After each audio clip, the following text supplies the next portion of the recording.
ధన్యవాదాలు అధ్యక్ష.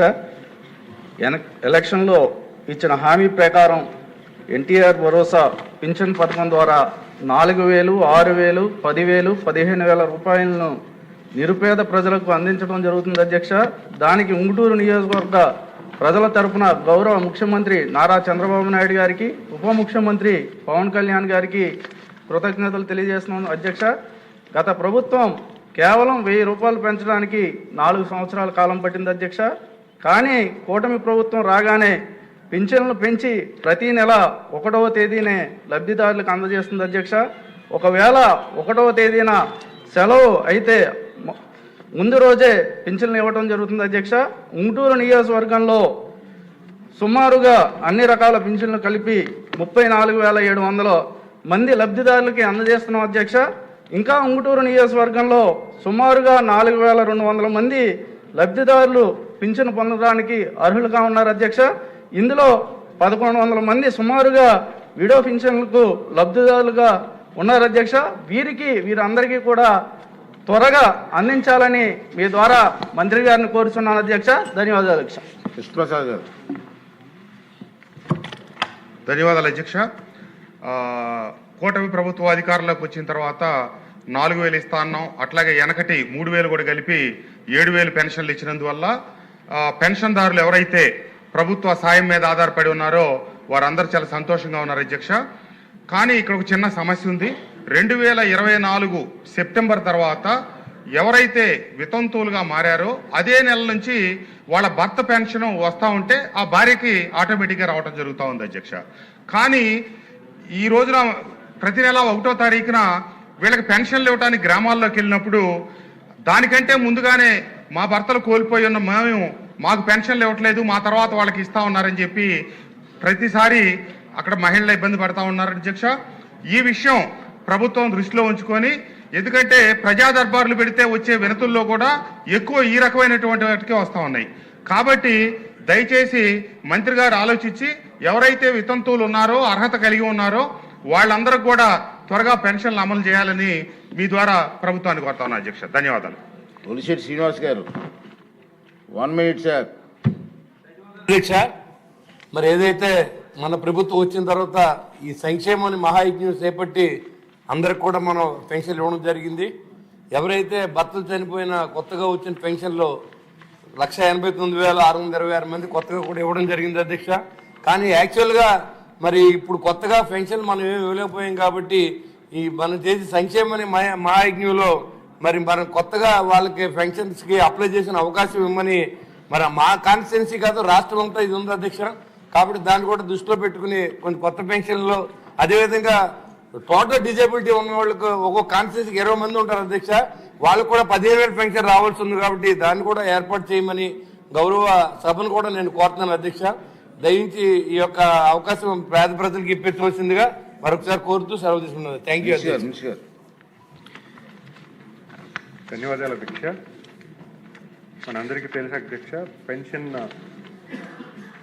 పథకం కింద గౌరవ ముఖ్యమంత్రి గారు సుమారు ఈ రాష్ట్రంలో ఏ రాష్ట్రం ఖర్చు పెట్టినట్టు బడ్జెట్ ఈ రాష్ట్రంలో ఖర్చు పెట్టడం జరుగుతుంది అధ్యక్ష. సుమారు సంవత్సరానికి 32,143 కోట్లు ఖర్చు పెడుతున్నారు అధ్యక్ష. మరి అలాగే గడిచిన 20 నెలల్లో 55,000 ఖర్చు పెట్టడం జరిగింది అధ్యక్ష. అంటే సగటున నెలకి 2,754 కోట్లు ఖర్చు పెడుతున్నారు అధ్యక్ష. మరి అలాగే 2019 నుంచి 24 మధ్య గత ప్రభుత్వంలో 5 సంవత్సరాల నిమిత్తం 93,245 కోట్లు ఖర్చు పెడుతున్నారు అధ్యక్ష. సగటున 1,554 కోట్లు అధ్యక్ష. అంటే కూటమి ప్రభుత్వం వచ్చిన తర్వాత నెలకి 1,200 కోట్లు అదనంగా ఈ ప్రభుత్వం ఖర్చు పెట్టడం, పెన్షన్ ద్వారా ఖర్చు పెట్టడం చేయడం జరుగుతుంది అధ్యక్ష. ముఖ్యంగా సభ్యులు అడిగినటువంటి ప్రశ్న అధ్యక్ష, స్పౌస్ పెన్షన్ అంటే ఎవరైతే వృద్ధాప్యంలో కానీ, చేనేత కార్మికులు కానీ, వికలాంగులు కానీ, మత్స్యకారులు కానీ, కలుగీత కార్మికులు కానీ, సాంప్రదాయ చర్మకారులు కానీ వీళ్ళలో ఎవరైనా పెన్షన్ పొందుతున్నటువంటి పురుషుడు చనిపోతే భార్యకి వెంటనే అందజేయాలని గౌరవ ముఖ్యమంత్రి గారు నవంబర్ 2024న స్పౌస్ పెన్షన్ కింద వితంతు పెన్షన్లకి ఇవ్వడం జరిగింది అధ్యక్ష. అంటే ఎవరైతే పెన్షన్ తీసుకున్నటువంటి వ్యక్తి చనిపోయినప్పుడు వెంటనే ఆ భార్యకి ఇవ్వడానికి వెంటనే శాంక్షన్ మంజూరు చేయమని గౌరవ ముఖ్యమంత్రి గారు చెప్పడం జరిగింది అధ్యక్ష. చెప్పారు కానీ ఇంకా అమలు చేయలేదు, చెప్పారు కానీ అమలు చేయలేదు ఇంకా చూసుకో.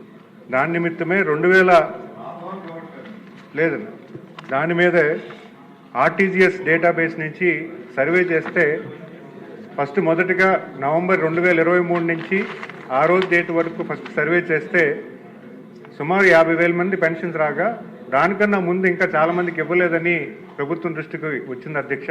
ఇప్పుడు వెంటనే మేము ఆర్టీజీఎస్ డేటాబేస్ సర్వే చేసి సుమారు 3 లక్షల మంది గతంలో పెన్షన్ తీసుకున్నటువంటి వ్యక్తి చనిపోయి ఉన్నారు, వాళ్ళు భార్యలకు ఇంకా పెన్షన్ రావట్లేదని డేటాలో మాకు తెలిసింది అధ్యక్ష.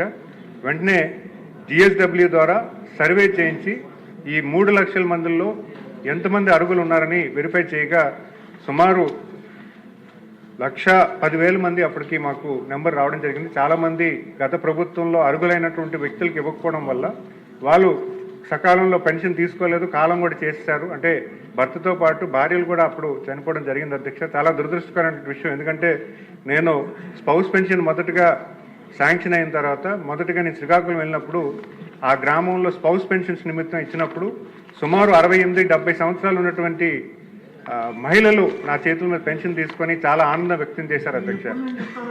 2019 నుంచి ఏదైతే స్పౌస్ పెన్షన్ ఉన్నాయో ప్రభుత్వం పరంగా అన్నీ కూడా క్లియర్ చేయడం జరిగింది అధ్యక్ష.